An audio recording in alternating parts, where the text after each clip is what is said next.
Bien, una de las marcas que distingue a todo cristiano es precisamente el entendimiento de las Escrituras. Una de las cosas en las que nosotros debemos estar empeñados y que es una de esas marcas distintivas en todo hijo de Dios es la lectura y entendimiento de su palabra. Nunca terminaremos. Esta es una tarea que nunca concluye. Siempre estaremos conociendo a Dios. Aquí tenemos su palabra de este lado del sol, pero en la eternidad estaremos frente a Él y continuaremos aprendiendo y siendo enseñados por Él. Así que quiera el Señor ayudarnos con este tema y yo quisiera compartir con ustedes más o menos algo de lo que yo he visto y leído en la palabra de Dios. Es decir, digámoslo de esta manera, yo voy a compartir con ustedes mi devocional, pero les advierto, no es un devocional. Son muchos devocionales en Génesis 1. En Génesis capítulo 1. O sea, este no es el fruto del devocional que yo hice esta mañana. Aunque preparando o dándole los toques finales, Dios se agradó en mostrarme algunas cosas más. Dice allí, en el principio creó Dios los cielos y la tierra. Y la tierra estaba sin orden y vacía, y las tinieblas cubrían la superficie del abismo, y el Espíritu de Dios se movía sobre la superficie de las aguas. Ahí están esas palabras señaladas en azul. No fue que me equivoqué, fue a propósito. En el principio. La Biblia habla en muchos lugares de en el principio. Ahora, ¿en qué otros lugares de la Biblia ustedes recuerdan que comienza de esta manera? En el principio. Juan 1:1. ¿Y qué otro? Bien famoso también.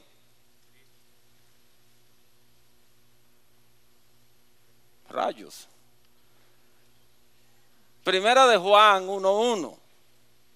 Primera de Juan 1:1. En el principio era el verbo, y el verbo estaba con Dios, y el verbo era Dios. Él estaba en el principio con Dios, todas las cosas fueron hechas por medio de Él, y sin Él nada de lo que ha sido hecho fue hecho. Lo que existía desde el principio, lo que hemos oído, lo que hemos visto con nuestros ojos, lo que hemos contemplado y lo que han palpado nuestras manos acerca del verbo de vida, pues la vida fue manifestada y nosotros la hemos visto y damos testimonio y os anunciamos la vida eterna, la cual estaba con el Padre y se nos manifestó. Y aquí hay un principio que se llama principio de asociación. Es asociar la Escritura con la Escritura. Si no conocemos, si no nos empeñamos en conocer todo el consejo de Dios, no podremos hacer o llevar a cabo este principio de asociación. ¿Y de qué nos sirve eso? Bueno, en Génesis 1:1 dice, en el principio creó Dios. Pero cuando vemos en los escritos de Juan, vemos que él se refiere no a Dios en sentido general, sino que él hace una aplicación específicamente al Señor Jesucristo. De manera que aquí en Génesis 1:1, digamos que tenemos una referencia al Padre. En el principio creó Dios, pero por los escritos de Juan sabemos que Él estaba allí. Sin Él nada de lo que fue hecho ha sido hecho. De manera que desde el mismo versículo 1 de Génesis 1 al principio de la Escritura, vemos que se cumple aquello que Él le dijo a los judíos, que de Él hablan Moisés, los salmos y los profetas. En el primer versículo de la Biblia, Jesús está ahí. Y eso para nosotros es importante. Pero en el versículo 2 encontramos a otra de las personas de la Trinidad, el Espíritu de Dios. Dice que el Espíritu de Dios se movía sobre la superficie de las aguas. ¿Y qué hacía el Espíritu de Dios moviéndose sobre la superficie de las aguas? ¿Tenía sed? No, él estaba hermoseando la creación de Dios. Él es el artista de la Trinidad. Él estaba dándole orden y llenando la tierra. ¿No? Pero lo otro que dice ahí es que Dios creó. En el principio creó Dios. ¿Qué nos dice eso de Dios? Porque en toda lectura de las Escrituras, nosotros debemos buscar qué dice de Dios. Nosotros no leemos la Escritura como leemos la sección de deportes del periódico. Nosotros leemos la Escritura para conocer a Dios. Entonces, ¿qué dice de Dios? Bueno, dice que Él es el creador, porque Él creó. ¿Y qué implicaciones tiene eso para mí? Si Dios creó todas las cosas y eso me incluye a mí, entonces, ¿qué soy yo? Una criatura. Una criatura. ¿Y qué implicaciones tiene eso para mí? Bueno, que si Dios me creó, eso quiere decir que yo soy su criatura y que en adición a eso yo me debo a Él. Ese es el pedacito que no les gusta a los evolucionistas. Que yo me deba a Él, que yo tenga que rendirle cuentas a Él. Entonces, en los versículos subsiguientes iremos viendo lo que implica que Dios es el creador. Implica que Él es también el legislador y juez. Y que Él puso un orden para cada cosa. Recuerden que la tierra estaba sin orden y vacía. Dios la va a llenar y le va a poner un orden. Y nosotros debemos estar apercibidos de eso. Dice, y dijo Dios, sea la luz. Yo les he escrito las palabras de Dios en rojo, como hacen algunas versiones del Nuevo Testamento que ponen las palabras de Jesús en rojo. Yo les he puesto las palabras de Dios en rojo. Y yo quiero que ustedes noten ese rojo, porque después vamos a sacar una aplicación. Y dijo Dios, sea la luz, y hubo luz. Y vio Dios que la luz era buena y separó. Las negritas no son sin intención, tienen una intención. Yo quiero que ustedes la noten también. Y Dios separó la luz de las tinieblas. Y llamó Dios a la luz día y a las tinieblas llamó noche. Hay una insistencia con el separar y el llamar. Dios llamó a la luz día en el primer día de la creación. ¿Qué es ahora? Es de día. ¿Por qué? Porque Él dijo que esta parte del día se iba a llamar así. Él puso esa ley. Y aquí en China, donde quiera que usted vaya, esta parte del día se llama día. Y cuando llegue la noche, cuando lleguen las tinieblas, saldremos ahí afuera y miraremos hacia el cielo y diremos, qué bella está la luna en el cielo. Porque es de noche. Y se llama noche porque su creador le puso noche. Esa es la ley que nosotros cumplimos, o que la creación cumple desde el primer día de la creación hasta hoy.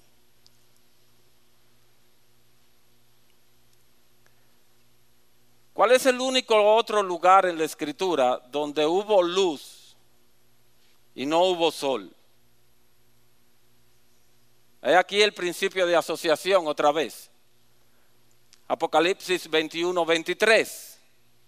La ciudad no tiene necesidad de sol ni de luna que la iluminen, porque la gloria de Dios la ilumina y el Cordero es su lumbrera. Entonces, esa luz que hubo en Génesis 1, ¿quién la irradiaba? Dios el Padre, Dios el Hijo. Y cuando venga la nueva creación, va a volver así, a ser así otra vez. El principio de asociación entonces nos brinda una lectura más enriquecedora. Entonces dijo Dios: haya expansión en medio de las aguas y separe las aguas de las aguas. E hizo Dios la expansión y separó las aguas que estaban debajo de la expansión de las aguas que estaban sobre la expansión. Y fue así.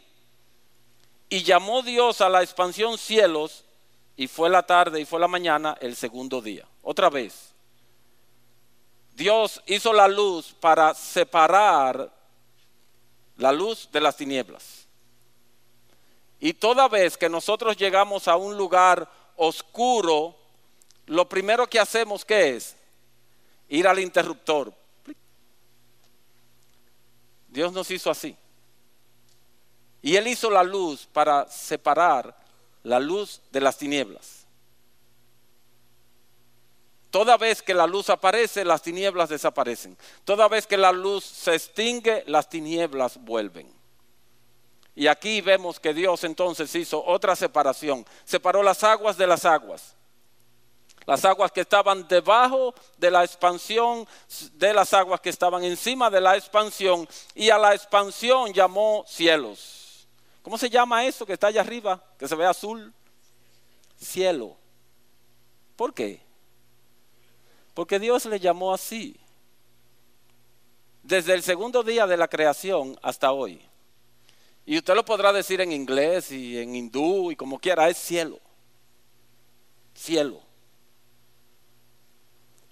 Entonces dijo Dios: júntense en un lugar las aguas que están debajo de los cielos, y aparezca los cielos.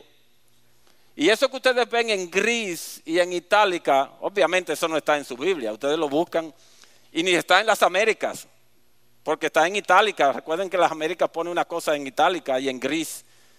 No, pero eso no está en las Américas tampoco, eso lo puse yo. Porque en verdad Dios separó las aguas de lo seco, lo mojado de lo seco. Eso fue lo que hizo ahí. Y yo lo añadí para que continuemos viendo que Dios continúa haciendo separación. Y fue así.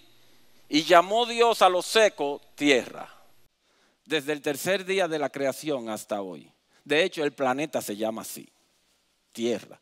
Su creador le puso esa ley, ese nombre. Y al conjunto de las aguas llamó mares.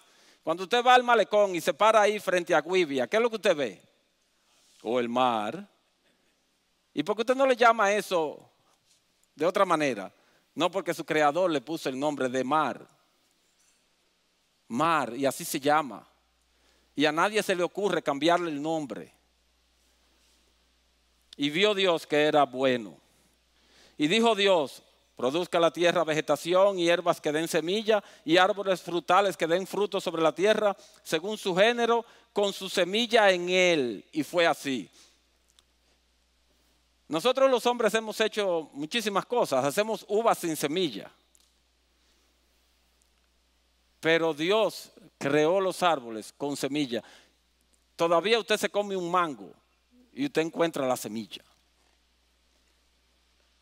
Todavía, al día de hoy. Su creador lo hizo así. Entonces llegamos al cuarto día de la creación. Y encontramos aquí que Dios crea lumbreras en la expansión de los cielos para separar el día de la noche. Él sustituye aquella primera luz de Génesis 1:4, 1:3 por esta luz. Y Él crea esas lumbreras para separar el día de la noche y sean para señales y para estaciones y para días y para años. De manera que Dios puso el sol para que nosotros midamos las estaciones. Hace un frío, pero estamos en otoño. Y digo esto porque a nosotros nos parece en República Dominicana que no hay estaciones, que nada más hay una. Pero en verdad estamos en otoño. Y Dios puso el sol para que nosotros midiéramos eso. Hace unos años atrás, ya varios años atrás, yo no era muy amante de la celebración de fin de año y celebración de nuevo año. Hasta que un año de esos, leyendo Génesis 1, yo dije, oh, pero mira, qué interesante. Dios puso el sol para que nosotros midiéramos los años. De manera que no hay nada de antibíblico en celebrar el fin de año y el nuevo año. Porque Él lo puso ahí para eso. Él lo puso ahí para eso. Se me quitó ese tabú que tenía leyendo la Escritura.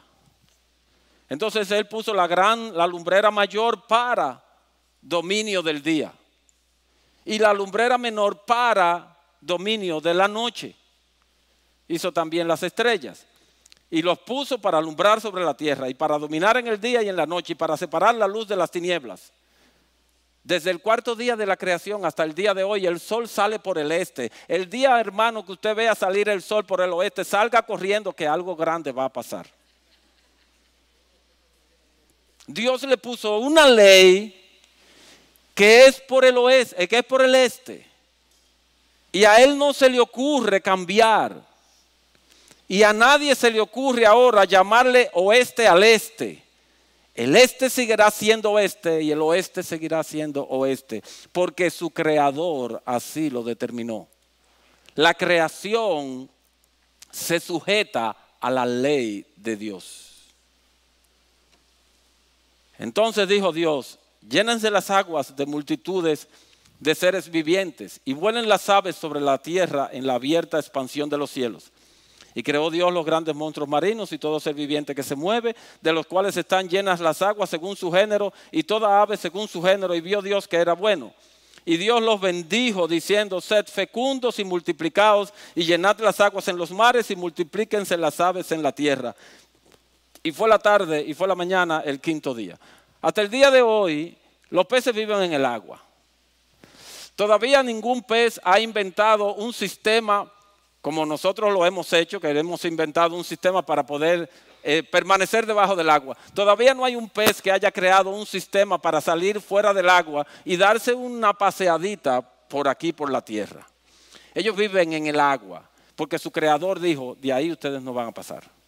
Y las aves vuelan por el cielo, pero yo no he visto todavía la primera ave que ponga un huevo en el aire. Hacen nidos en la tierra. Porque su creador dijo, vuelen por los cielos, pero multiplíquense en la tierra. La creación cumple la ley de su Dios. Y esta palabrita bendijo que está ahí en negrita, yo la puse en negrita porque es la primera vez que en toda la Biblia aparece la palabra bendición. ¿Y qué tiene eso que ver? Bueno, fíjense cómo fue que Dios los bendijo. Sed fecundos y multiplicaos. Y llenad las aguas en los mares y multiplíquense las aves en la tierra. O sea, la bendición de Dios consistió en equiparlos, en capacitarlos para llevar a cabo la tarea que Él les había encomendado. Llenen la tierra, llenen las aguas en este caso. Llenen las aguas. Para eso fue la bendición de Dios. Más adelante Él lo dirá de nosotros. Y lo va a decir en el mismo sentido y un chin más. Porque Dios es el creador. Entonces dijo Dios, produzca la tierra seres vivientes según su género, ganados, reptiles y bestias de la tierra según su género. Y fue así. E hizo Dios las bestias de la tierra según su género, y el ganado según su género, y todo lo que se arrastra sobre la tierra según su género, y vio Dios que era bueno. Y yo no he hecho hincapié en el asunto de que, y vio Dios que era bueno, porque eso todos no lo sabemos. Vio Dios que era bueno. Y fue así. Y ahora llegamos al versículo 26. Y dijo Dios, hagamos al hombre a nuestra imagen, conforme a nuestra semejanza, y ejerza dominio sobre los peces del mar, sobre las aves del cielo, sobre los ganados, sobre toda la tierra y sobre todo reptil que se arrastra sobre la tierra. Entonces el Señor Dios formó al hombre del polvo de la tierra y sopló en su nariz el aliento de vida y fue el hombre un ser viviente. ¿Qué ustedes ven de raro en ese pasaje? La observación es uno de los aspectos importantes de toda lectura bíblica. ¿Qué ustedes ven en ese pasaje?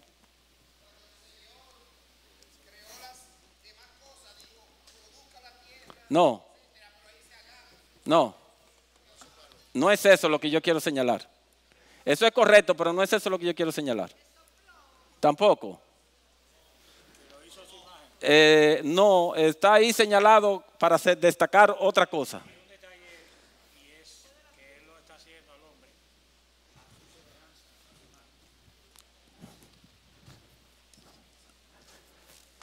El texto de arriba, ¿qué numerito tiene de versículo? Y el texto de abajo, ¿qué numerito tiene de versículo? ¿No le llama la atención eso? No, no se le quedó el 2. No fue un error de un tipo llamado Lino. Es que ese es el capítulo 2 de Génesis 7. Es que es ahí que debemos continuar la lectura. Lo que pasó en Génesis 1:27 vino después de todo esto. Allí él dijo, hagamos al hombre, a la humanidad. A la humanidad. Aquí, en Génesis 2:7, se nos da el detalle de cómo fue que Dios vino a formar la humanidad. Entonces, él formó al hombre.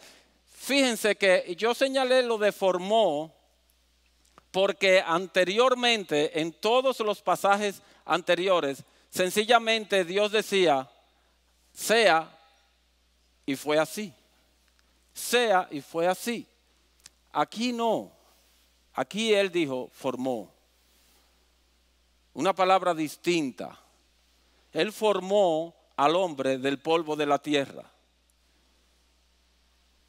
Fíjense que yo he ido haciendo algunos señalamientos a ciertos aspectos, porque es que la lectura de la palabra de Dios tiene que ser hecha observando la riqueza de la misma.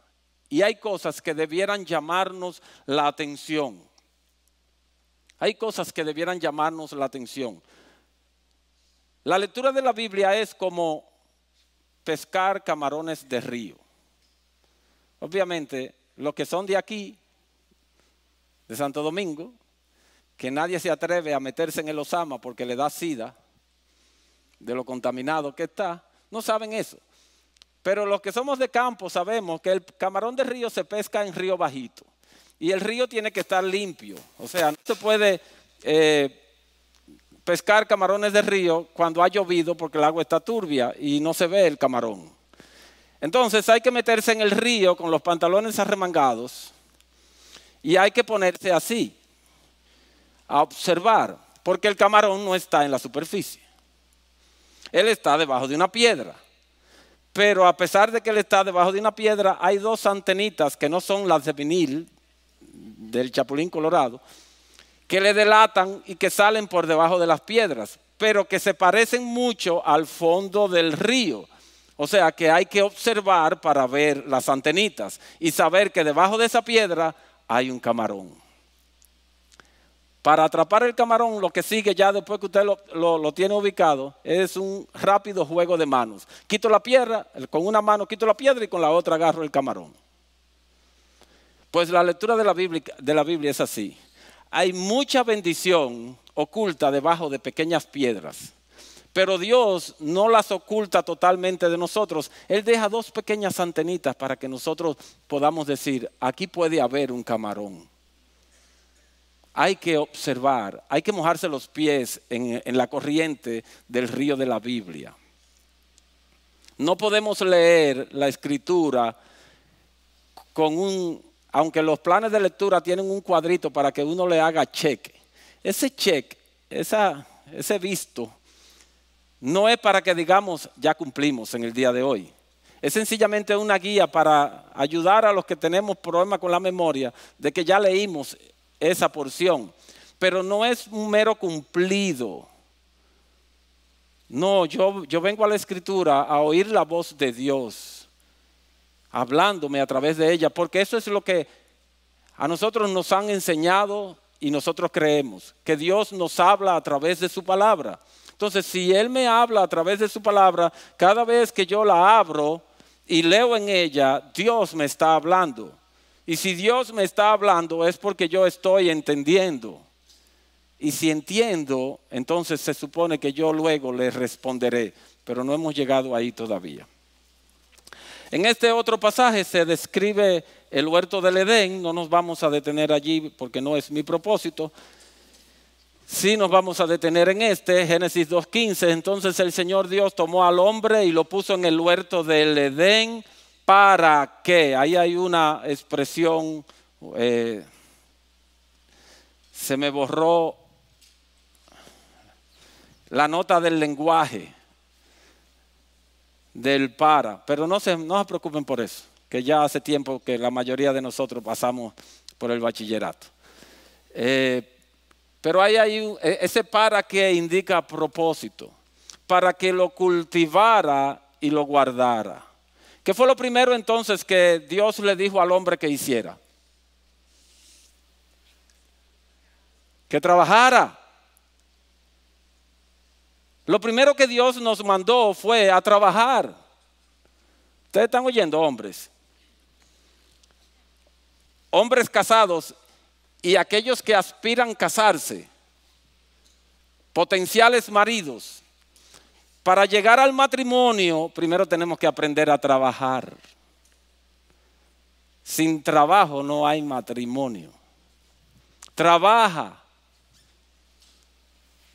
y guarda. Ahí están las dos cosas, dos de las cosas que son prioritarias para todo hombre. Provee y protege. Las dos cosas. Provee y protege. Y eso fue lo primero que Dios le hizo. Acabadito de salir del horno, todavía estábamos calientitos. Y Dios dice, aquí hay mucho trabajo. No le dio chance ni siquiera para decir, wow, qué lugar más bonito. Yo sí estoy en un lugar. No hay tiempo para eso. Vamos a trabajar. Tú tienes una tarea que hacer, trabaja. Y luego, juntamente con, le dio su ley. Le dijo, tú tienes que obedecerme. Esta es la manera en que tú te vas a relacionar conmigo. Tú vas a trabajar, pero también tú me vas a obedecer. De todo árbol del huerto podrás comer, pero del árbol del conocimiento del bien y del mal no comerás, porque el día que de él comas, ciertamente morirás. De manera que lo primero que Dios nos dijo fue trabaja. Luego nos dio su ley para que tengamos una deleitosa comunión con Él. Mientras el hombre no probó de ese fruto, fue feliz en todo el sentido de la palabra, o en el único sentido de la palabra. Fue enteramente feliz. Luego, el Señor dice, no es bueno que el hombre esté solo, le haré una ayuda idónea. Y el Señor Dios formó, otra vez está aquí, la palabra formó, de la tierra todo animal del campo, etc. Y luego se da el asunto de que para Adán no se halló una ayuda idónea. Y entonces Dios hace caer en sueño profundo a Adán y crea la mujer. Y los casa. De manera entonces que el hombre, para llegar al matrimonio, primero tiene que, como individuo, aprender a trabajar y a relacionarse con Dios. Él va a ser el pastor de su hogar. El que va a proveer, el que va a cuidar y el que va a guiar. Entonces, él primero como individuo tiene que aprender a trabajar y a ser obediente a Dios, a conocer a Dios antes que cualquier cosa. de la costilla de que el Señor Dios había tomado del hombre, formó una mujer y la trajo al hombre. Y el hombre dijo, le escribió un poema. El hombre fue poeta. Este es ahora hueso de mis huesos y carne de mi carne, ella será llamada mujer porque del hombre fue tomado. Por tanto, el hombre dejará a su padre y a su madre y se unirá a su mujer y serán una sola carne. Y estaban ambos desnudos, el hombre y su mujer, y no se avergonzaban. De manera que todo lo que Dios había hecho tenía como foco este momento. Él creó todas las cosas para el matrimonio. ¿Y cómo yo sé eso? Dice, creó, y aquí volvemos otra vez, nótenlo allá arriba. El 27, mírenlo ahí donde está. Ahora sí, Felipe, te ve que no fue un 2 que se me quedó. Creó pues Dios al hombre a imagen suya, a imagen de Dios se le creó, varón y hembra los creó. Y los bendijo Dios y les dijo, sed fecundos y multiplicaos. Y fíjense que dice, y los bendijo y les dijo. La vez anterior, cuando era con respecto a los animales, él dijo, y los bendijo diciendo. No, aquí fue, y les dijo, ¿a quién? A ellos, a Adán y a Eva. Después de haberlos casado, es que entonces él los bendice y le da esta tarea de ser fecundos, de multiplicarse, de llenar la tierra y sojuzgarla. De manera que cuando el hombre es soltero, él lo único que sabe hacer es trabajar y servir a Dios. Cuando el hombre se casa, tiene la facultad dada por Dios de gobernar lo creado. El gobierno no es tarea de un hombre solo. Yo soy la cabeza, pero yo no gobierno solo mi hogar. Yo necesito a alguien que gobierne conmigo. La Trinidad gobierna en conjunto, en una unidad en 3 personas. La comunidad humana está hecha a la imagen de Dios. Por tanto, es una comunidad de 2 que se vuelven uno y que gobiernan. El gobierno Dios nos lo dio después del matrimonio. La idoneidad de la mujer, entre otras cosas, es para yo poder gobernar, para que gobierne conmigo. No es para yo tener a alguien a quien gobernar. Fíjense que dice, llenad la tierra y sojuzgadla a la tierra. La orden no fue, te voy a crear a la mujer para que tengas a alguien sobre quien mandar. No fue eso lo que él dijo. Él dijo que gobernemos la creación, ejercer dominio sobre los peces del mar, sobre las aves del cielo y sobre todo ser viviente que se mueve sobre la tierra. No dice la mujer al final. Ella gobierna juntamente con nosotros como parte o como portadora también de la imagen de Dios. Y fíjense cómo termina el asunto aquí abajo. Y vio Dios todo lo que había hecho, y he aquí que era bueno en gran manera, y fue la tarde y fue la mañana, el 6º día. Cuando Dios completó su obra, la completó con el matrimonio. El matrimonio es el suspiro del bizcocho de la creación de Dios. Y todo lo que Él hizo, si nos paramos en Génesis 1:1, lo que Él estaba viendo allá al final del 6º día era el matrimonio. Y todo lo que Él hizo, lo hizo para que ese hombre y esa mujer pudieran estar casados en matrimonio. De manera que, como creo que dije hace poco, el matrimonio no es una relación cualquiera. El matrimonio es la relación. La relación. Los que están casados aquí deben entender que es la relación humana más trascendental que Dios ha creado. Y los que están casados potencialmente, es decir, que aspiran, deben entender que es a ese tipo de relación trascendental que están aspirando.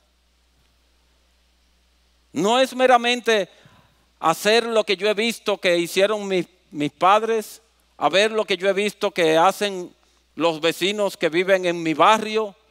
No, esto es así porque Dios, nuestro creador, lo estableció así.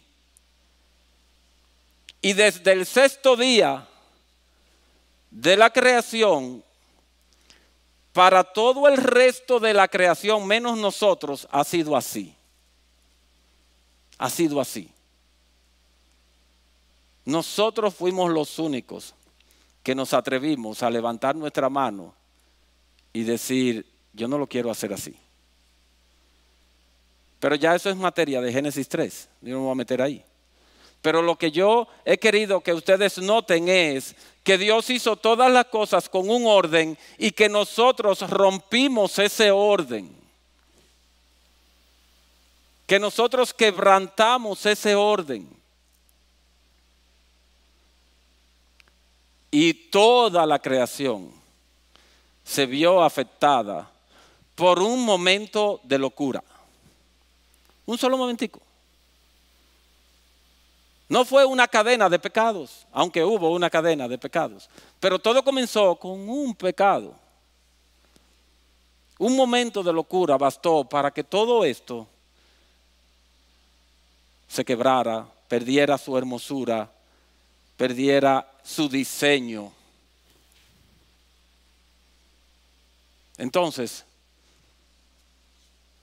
estamos perdidos. Para eso vino Cristo. Él vino para que todo volviera a ser bueno en gran manera. Me quedan 2 minutos.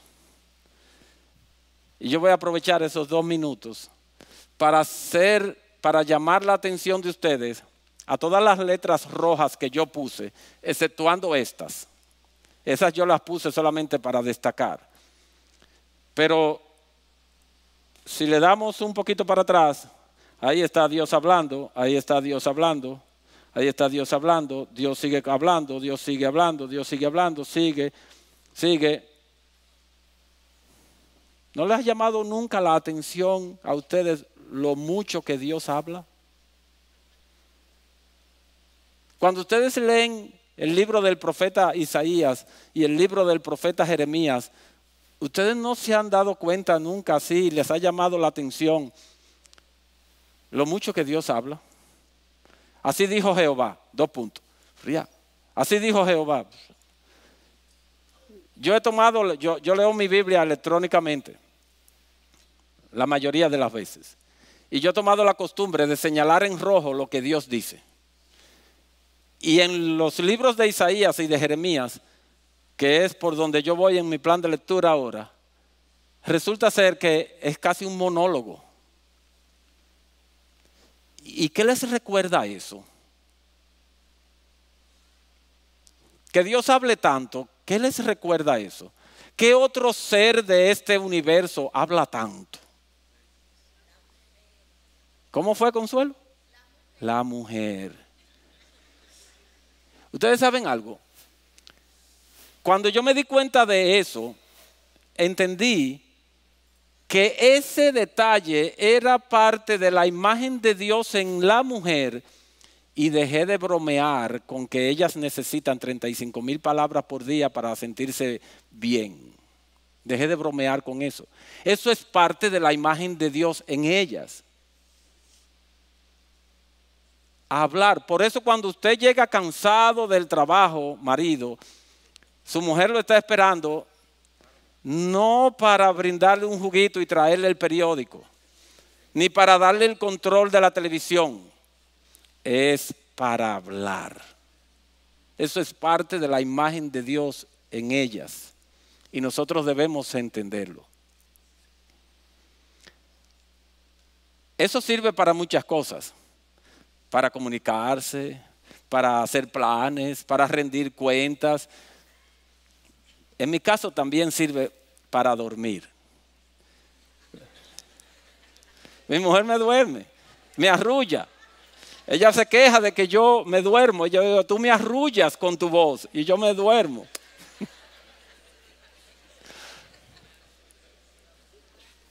Entonces, hermanos, en conclusión,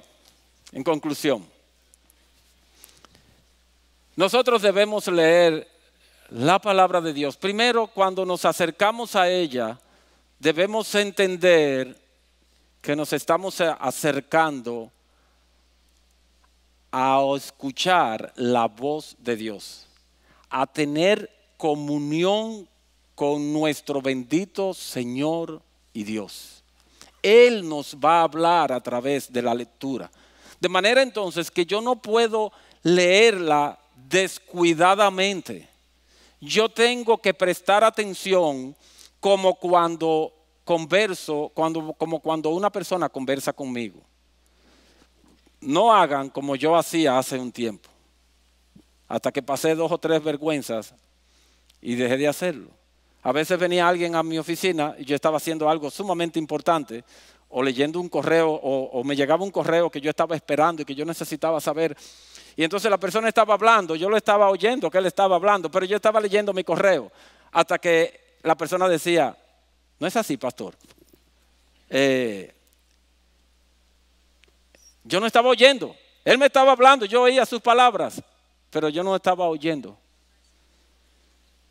Entonces, en varias ocasiones, vergonzosamente, yo usaba un artificio. Carga de nuevo. Y obviamente le ponía atención ahí para poderle responder. Carga de nuevo es, repítelo otra vez. Pero nunca le dije, perdóname que yo no te estaba prestando atención. Entonces decidí dejar el artificio para no seguir pecando contra Dios y contra mi hermano.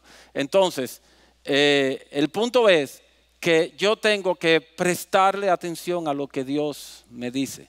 Yo tengo que ir y ver esos detalles que aparecen allí. Yo tengo que leer con atención.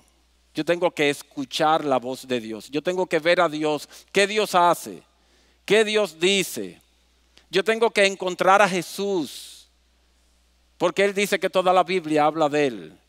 Eso no quiere decir que lo voy a buscar hasta donde no está. Pero yo tengo que encontrar a Jesús. En la lectura que hicimos, vimos que encontramos a Jesús desde el primer versículo. Y todo Génesis 1 y 2 habla de la obra de Cristo, porque sin Él nada de lo que ha sido hecho fue hecho. Ahora llegó el momento en que yo termino mi lectura. Y ahora, como es un tiempo de comunión con Dios, ahora resulta ser que yo voy a responderle a Dios. Yo voy a hablar con Él. Él me habló, yo le escuché. Ahora, como persona educada que soy, yo voy a responderle a Dios. ¿Qué debo responderle a Dios? Señor, gracias te damos por ser nuestro Padre, por ser nuestro Dios. Mira, oh Dios, que yo tengo una reunión muy importante hoy en mi trabajo. Yo quiero que tú me ayudes. Mira, oh Dios, que mi hijo va hoy al médico porque no se siente bien. Yo quiero que tú le sanes. ¿Es así que responde una persona educada? Si usted me está hablando de un problema que tiene con uno de sus hijos, y cuando yo me toca responderle, yo le digo, ¿quién ganó anoche? ¿Las Águilas o el Licey? ¿Qué usted piensa? O una de dos, o yo soy muy mal educado, o yo estoy mal de la cabeza. Entonces yo debo responderle a Dios de lo que Él me habló. ¿Y qué Él me dijo en lo que leímos? Porque acuérdense, es leyendo la escritura que estamos. Él me habló de que Él es el creador. Él me habló de que Él es el Dios todopoderoso porque Él creó todas las cosas con la palabra de su poder, de donde no había nada. Él me habló de que Él es el gran legislador. Él pone reglas. Y aunque no llegamos a Génesis 3, yo sé por el conocimiento que tengo que yo fui parte de la raza que le dijo que no, parte de su creación que le dijo que no. Él me habló de que yo soy un pecador. Entonces, cuando yo me postre a orar, yo debo orar, comenzar en ese sentido. Señor, gracias por ser nuestro creador. Gracias porque tú creaste todas las cosas hermosas en tu tiempo. Gracias, oh Dios, por todo lo que tú has hecho. Gracias por el sol, gracias por las plantas, por el mar, por la tierra seca. Gracias por la esposa que me diste. Todo eso yo puedo incluir ahí dentro. Y después hacer como hacemos nosotros cuando conversamos. Hablando de todo como los locos. Y me voy por ahí. Entonces sí cabe el problema que yo tengo en la oficina, la ida al médico del muchacho y todo lo demás. Pero primero yo debo ser educado con Dios. No olvidemos que nuestro Dios es una persona. No olvidemos lo que el Señor le dijo a Simón el fariseo. Él le reclamó a Simón el fariseo: tú no tuviste reglas de cortesía conmigo. Él se fija en eso. ¿Por qué? Porque Él es una persona. Entonces nosotros debemos comportarnos con Él como nos comportamos con cualquier persona. Mucho más excelente que como nos comportamos con cualquier persona.